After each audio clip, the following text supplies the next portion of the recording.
Welcome back, everybody. This is the Vintage Sewing Machine Garage.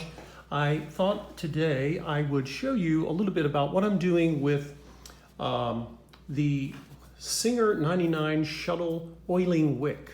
That's a mouthful. It's, of course, I've mentioned to you folks in other videos, I think I showed this procedure for a Singer 185J, which is essentially a 99 with a little bit different styling for the most part.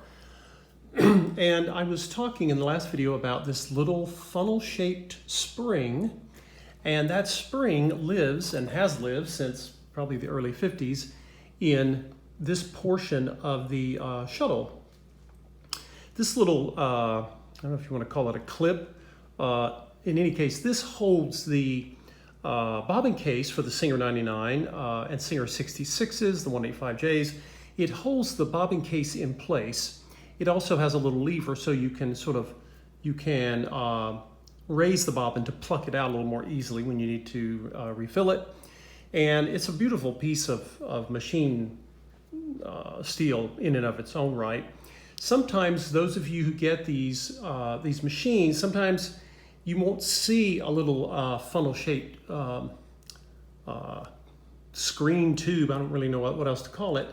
And of course, this one I was able to get out, and it actually screwed out because the hole that I'm putting this into is threaded. And I don't know if I've ever seen a spring that would screw into threads like a screw, but sure enough, it does. And you know, I just turn it very gently until it stops.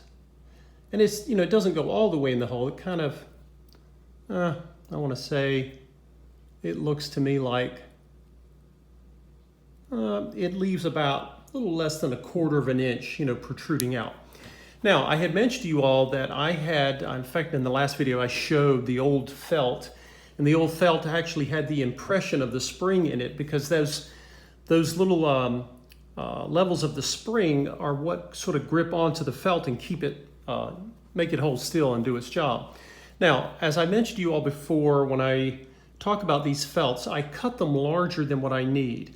Because when you're cutting something so small, it's very difficult to get it exact the way it would be done in a factory. And if you cut it too small, you've wasted it, because if it's too narrow, it won't, it'll be too slender to grip into the spring, and you'll have to start over with another piece of felt. So, as you can tell, this end of the felt is pretty thick, and that's okay. I created these intentionally that way. And now I'm going to take some scissors. I'm just going to start trimming. I want it to narrow down and taper a little bit more as it goes toward the apex of the triangle, if you will. We'll call it that. And it's not, you know, part of this, of course, is going to protrude out of the spring and come into contact with the shuttle race, and that's the whole purpose. That is part of its purpose. So now I've got sort of a, you look at this end right here, it's kind of, not sure if, it doesn't have to be perfectly round, but it needs to be round enough that it's going to go into the spring.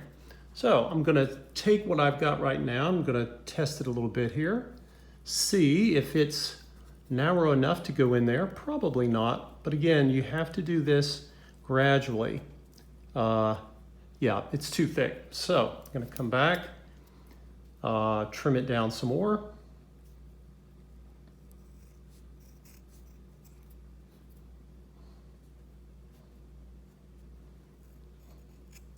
This is one of those things you have to maybe even practice a little bit, because if you don't, you'll end up going through a couple of felts, but that's okay.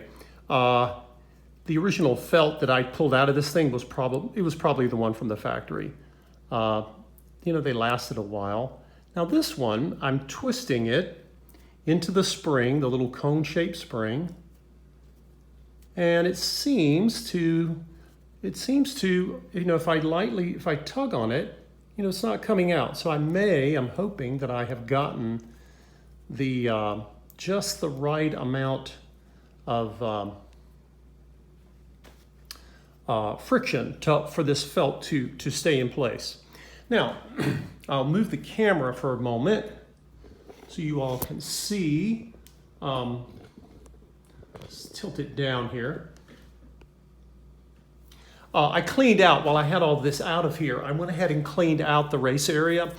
And these items that I pulled out, they go back in a certain order. So for example, this piece goes in first, and then I'll put in the bobbin case. The bobbin case itself, you might be able to get it in once the feed dogs are in, but I might as well. I've got the feed dogs out. The feed dogs are the last thing that I will put in. So, and just to sort of restate what I've mentioned in the past, see if this thing is focusing. This red felt doesn't seem to want to focus very well. There we go. Okay, so remember, it's going to, one part of the felt, the upper part is going to ride on top of the race, that big ring down here, and then the one below will ride underneath it. And that is, one way of keeping a machine lubricated. So this pin goes into the hole. Let's see here. You kind of have to get the felt lined up with the race and then drop the pin down in there. Boom, there it goes. Okay, and then this piece here rests, not getting a good focus. There we go. And then this end of the felt holder kind of rests in a little slot right here. Where is my bobbin case? Okay, here's the bobbin case. And of course I've cleaned this. I'll be putting that back in just because it's easier to get it seated when the feed dogs are not in there. And this bobbin case, by the way, I should show you guys, it has a rim, and you can see this part, of course, is going to ride underneath the race, and then this part will rest on top of it. So it's going to kind of ride on there, if you will. Make sure that's all the way down. Oh, I should know better.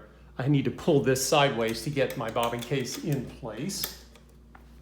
Now, I'm going to move the camera again because I think I want you guys to see a different view of this. So pardon me while I change our little perspective here.